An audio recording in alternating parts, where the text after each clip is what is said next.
I have the most dramatic dishwasher. It's probably gonna... It might do it again. I can't remember how many beeps it does now. Does it do 2 or 3? Do you do 2 or 3? 3. Hiya, it's Molly from the Reading Hour. I hope things are good where you are. It's really, really hot here today, so if I look sort of quite freckly and a bit warm, it's because I am. But I thought I would check in with you about some of the books that I've read. My last sort of chat about any sort of book that I'd actually read was my Pride and Prejudice video, and I've realised I've read a fair few since then. So it's been a bit of a mixed bag, so I'm going to do a bit of a kind of ranking of them. So if that sounds interesting to you, then do stick around.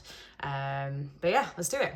So the first book that I'm going to talk about, I do not have a copy of. I learned it from the library, so I'll pop a picture up. But it was called The Memory Police by Yoko Ogawa, and it was a Japanese translated fiction, a sort of dystopian novel, with some sort of like kind of sort of surreal, almost magical things going on. And the premise really interested me. It's basically a community of people living on an island, and there's this sort of very authoritarian, militant presence called the Memory Police, and they are enforcing these disappearances of things on the island. Suddenly it will just be decided that perfume doesn't exist anymore, and they all still kind of know what perfume is. The Memory Police don't stomp into their house and say, right, that's it, get rid of all your bottles of perfume. It's just this sort of like thing that the community all sort of wake up and realise one morning, oh, it's perfume that's going today. And they'll kind of get rid of it in this sort of ceremonial way. So there's like an amazing scene where they all sort of walk towards the water and pour the bottles of the perfume out into the sea.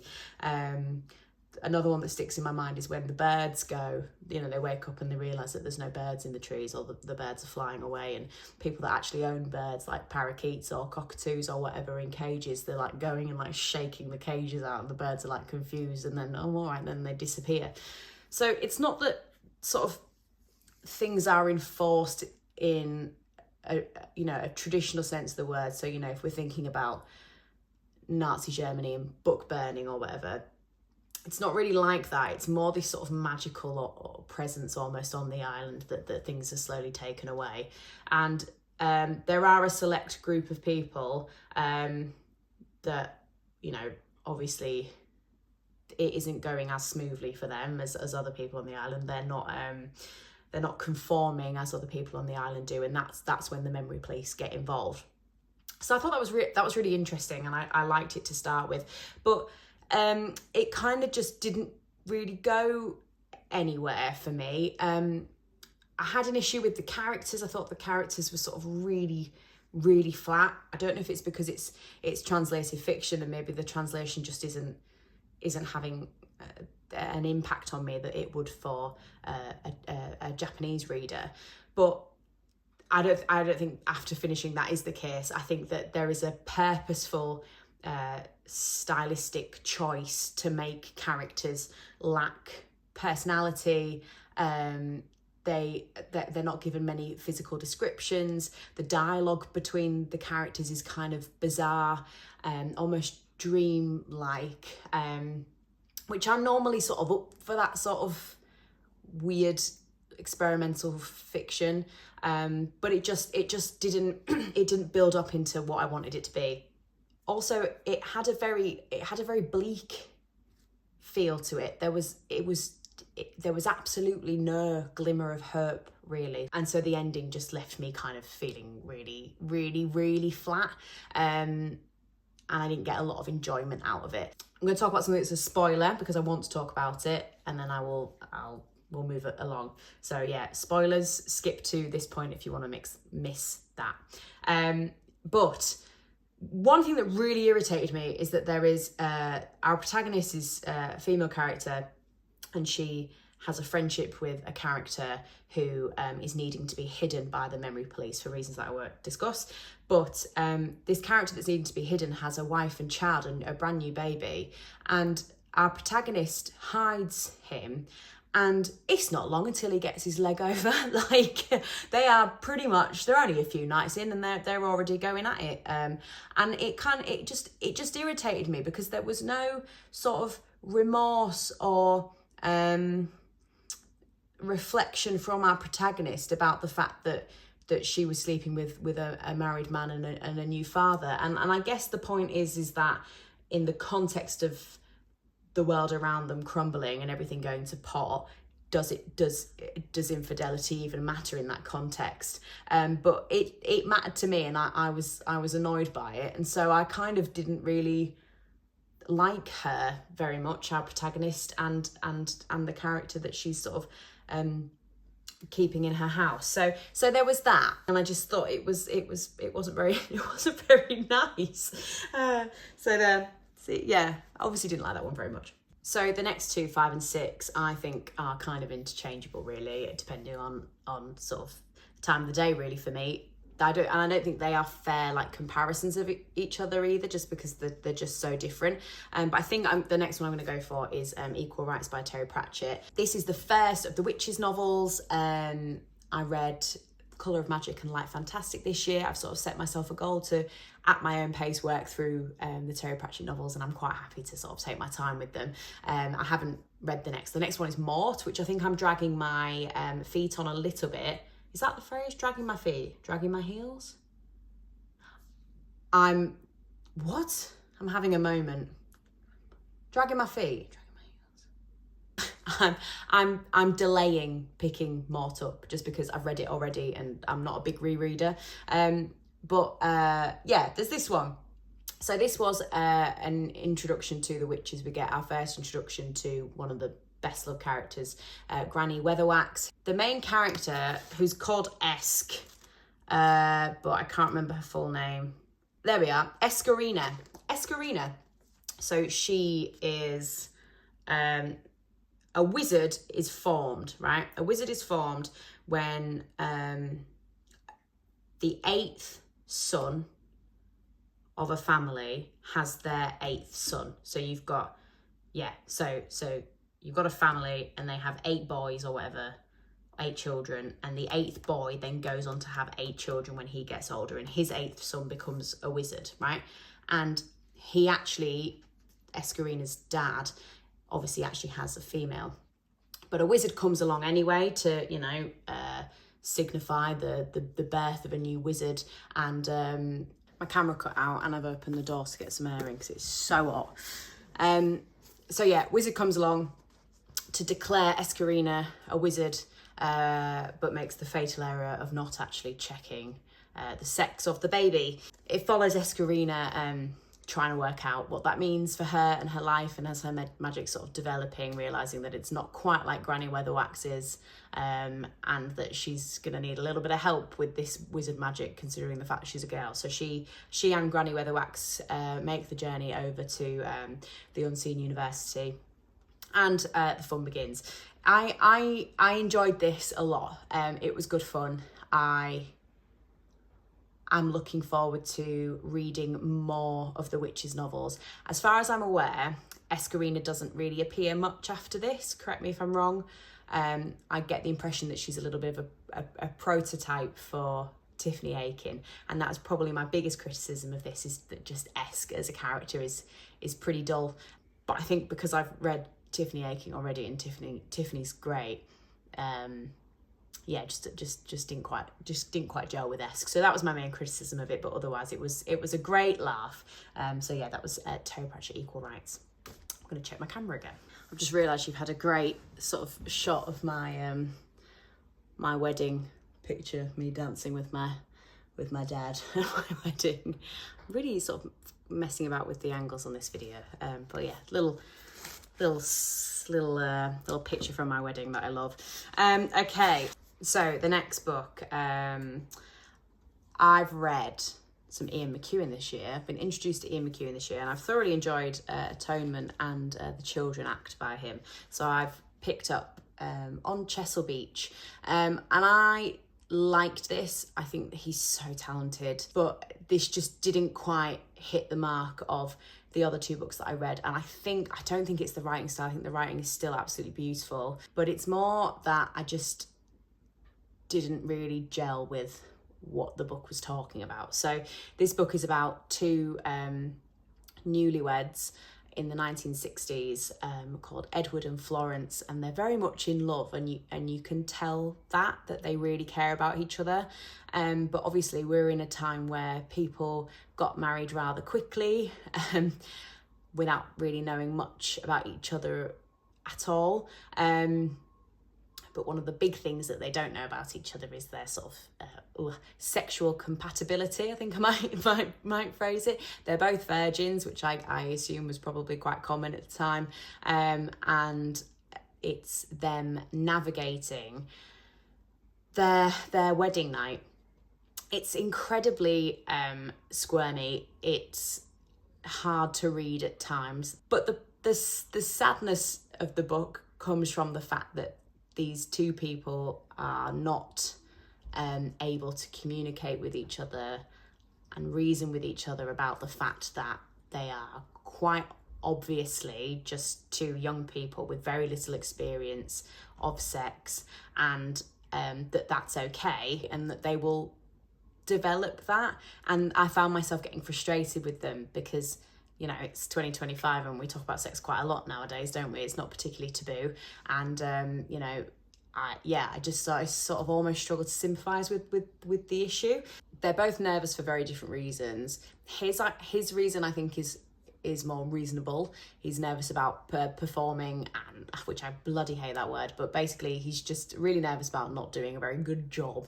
And it's much more complicated, I think. She has an absolute disgust towards sex, and she's sort of medicalised it in her head. She's incredibly squeamish about it. She's also quite resentful of the fact that it's expected of her, and she's a musician, like she just wants to have a nice life and be a musician, and she just doesn't want anything to do with that. And she carries guilt that she's not communicated that to him before the wedding. I think there's it's really difficult because there are some hints that things have happened to her that you can understand would give somebody a very difficult relationship with sex. But also I think there's a possibility that she's actually asexual and that she's just absolutely not interested at all. And she's quite blunt about that with herself, and she knows that, but she's just not told him yet. It's really, really well written. I think there are sections when we're given backstory about the pair of them that went on a little bit too long. There are some sections about he obviously is very interested in classical music, Ian McEwan, because there's a big theme running through the Children Act, and I did find myself getting a little bit bored of some of those sections in the middle in particular.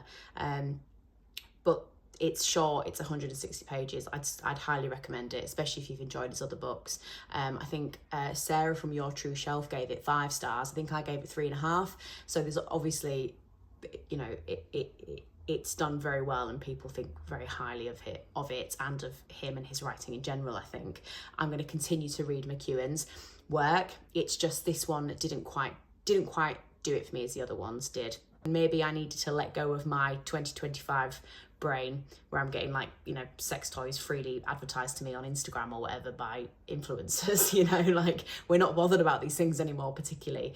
You know, so maybe I needed to squash that to understand the relevance and the importance of it between these two characters in the 1960s. But I wasn't as engaged with it in that way as I would maybe need to be. There you go, that's my thoughts on that one.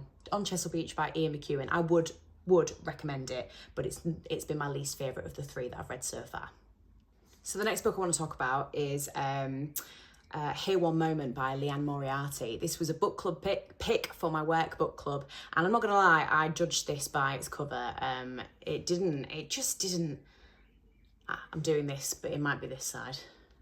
Whatever side it is, it didn't appeal to me. I didn't really thought the cover was odd and the premise was odd, and I sort of reluctantly read it and ended up really enjoying it. So it just goes to show you shouldn't judge a book by its cover. So this follows a large group of characters. It's a big book, and they're on a plane, a flight to Sydney from somewhere else, and a psychic comes on the plane, and once they've set off and they've been flying for a little while, she makes her way down the aisle and she starts to point at people. It's quite a stern sort of presence about her, and she predicts people's cause of death and age of death. So she points to you and she might go stroke 76 or a 53 aneurysm or whatever, and some characters are given quite a sort of comforting prediction.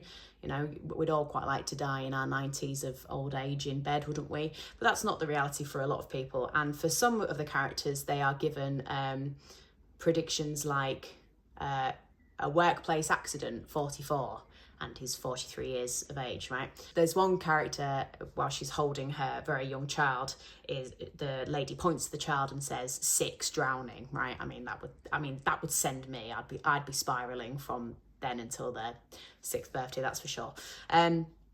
So from that description, one might imagine a sort of Final Destination action-esque story, but it's not that. It's much more sensitive.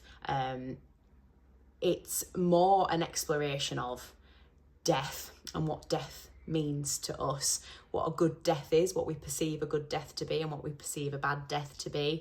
How do we all move forward in life knowing that one day the end will come for us and the people that we love, and what would you do if you were given that information? And we follow the selection of characters that are given predictions that are more frightening.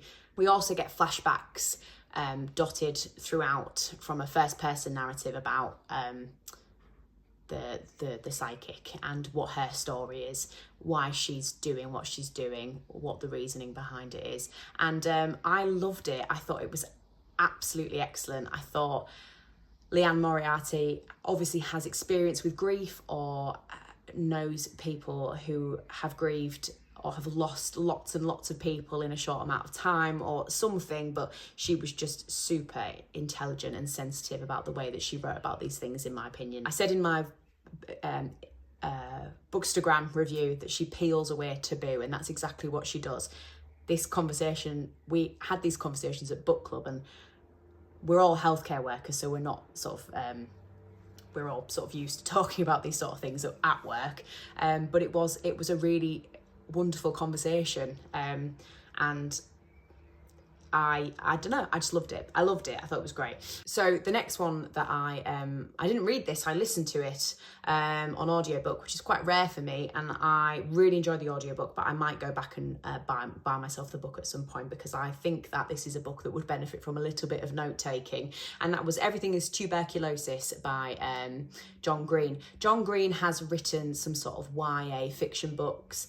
Got a reversing truck of some sort outside. I'm thinking, The Fault in Our Stars, things like that. I've seen the film. I've not read any of John Green's other books. He's obviously a super clever bloke, and he has been very interested in tuberculosis and has written this book.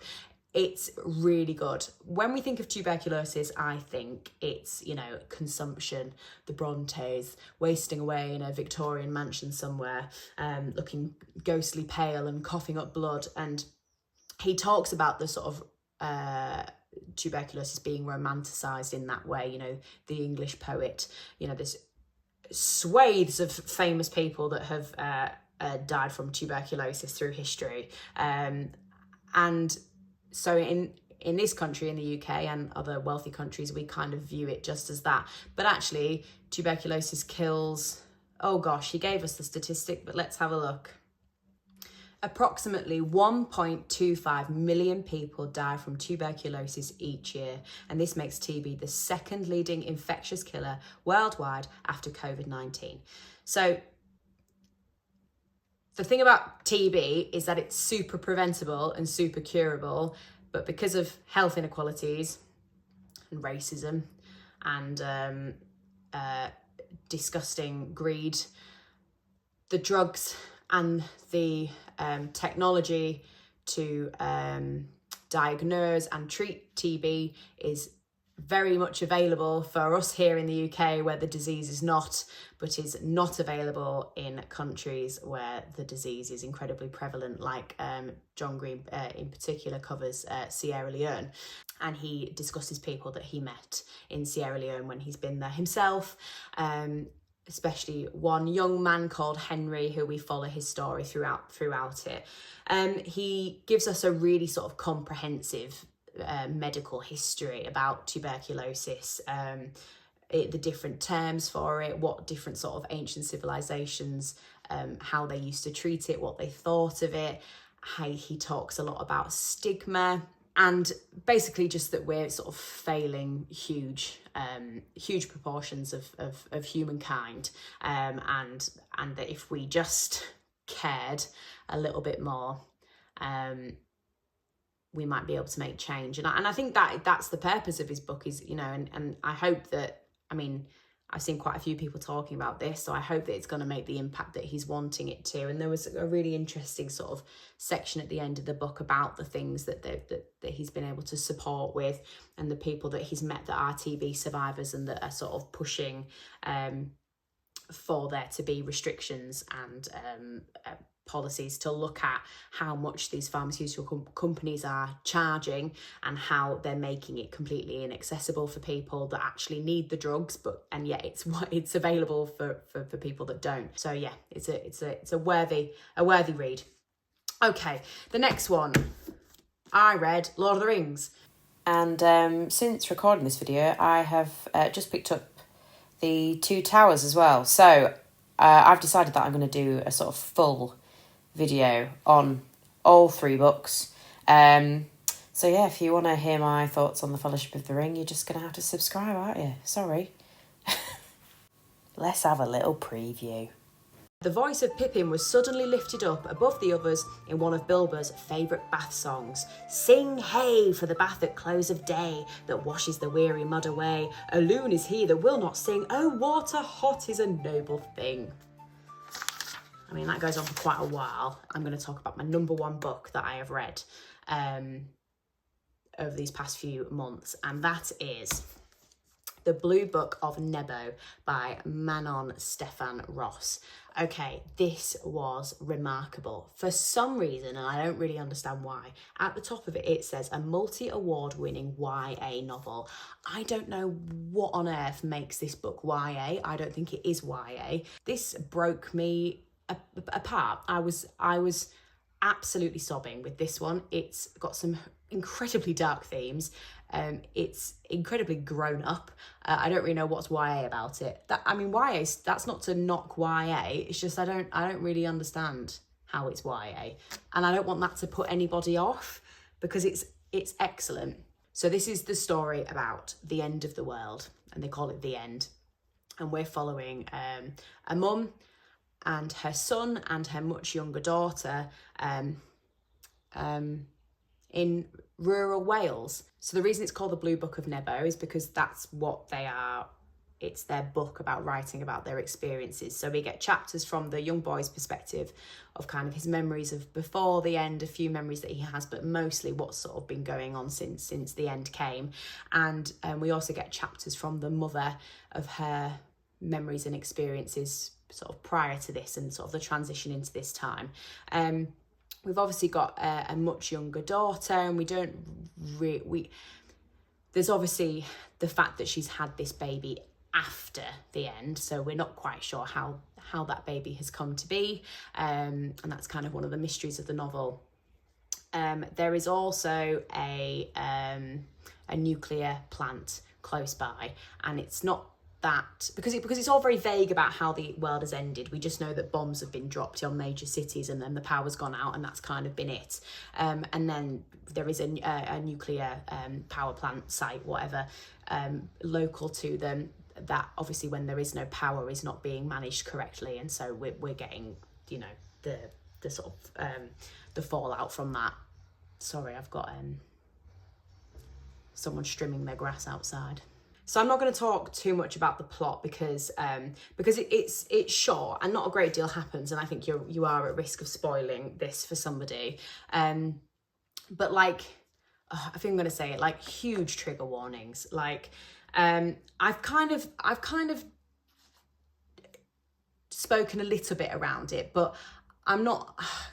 I think I would be ashamed to say it maybe a year ago, but I'm not ashamed to say that I experienced postpartum depression with my daughter, and it hit me like a bus. Like I'm typically a very sort of open book person who, when I feel sadness and anxiety, I'm fairly good at talking to people about it and seeking the help that I need. And I encourage the people around me that I love to do the same with me. I'm very open about mental health. And yet when my baby was born and postpartum depression came out of absolutely nowhere, I was absolutely gobsmacked by it. And I couldn't believe it was happening to me. And I was in complete denial. And I look back now and I think, God, I needed some help. But I was so ashamed and so frightened by that I didn't seek help. If I'd read this through that period, I think it would have thrown me over the edge. And I said that in my Instagram post, but genuinely I mean that. I think it would have done me in. One of the big anxieties for me when I had my daughter was suddenly that every sort of single thing was a risk to her, and I couldn't protect her from anything. So I couldn't protect her from natural disaster. I couldn't protect her from extreme weather. I couldn't protect her against a nutcase that might come in the house. I can't protect her against a war or famine or abuse or violence. There are things in this world that I can't protect her from, and that terrifies me, and that would trigger anxiety and depression in me. So this of having like an end of the world situation with a child who's got sickness from nuclear waste and is starving or has illnesses or wounds that you can't treat, or, I mean, it's honestly hell on earth. And that would be a huge trigger for me. If it was a huge trigger for me now, and I struggle to read this, but I, as you know, the mother of a 3-year-old who realizes now what was going on in my head, now I can look back and be like, but the point I'm trying to make is, do not read this if you've just had a child, okay?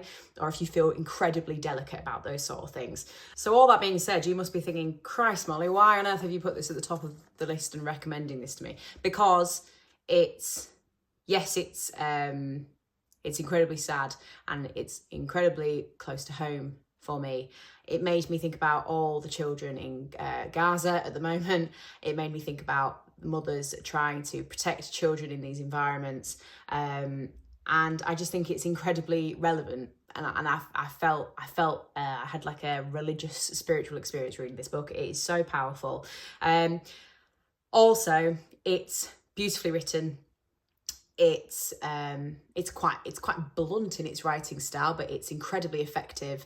There is some imagery that is stunning and will stay with me forever, even imagery about not very nice things happening. There is scenes where the mother is managing illness with her children, and you know, God, I'm thinking about when my daughter's had, really, really bad chest infections or like really bad sickness bugs or whatever, and how I felt like I was in World War III. But the reality of the situation is that I'm at home in a comfy living room with access to a television and Calpol and, a cool flannel on her head or whatever. But, in this scenario, you just can't imagine it. And it made me think about mothers in war-torn countries without these luxuries, still trying to be a mother and ride the waves of parenthood and everything that it throws at you, but without the luxuries of the modern and real world.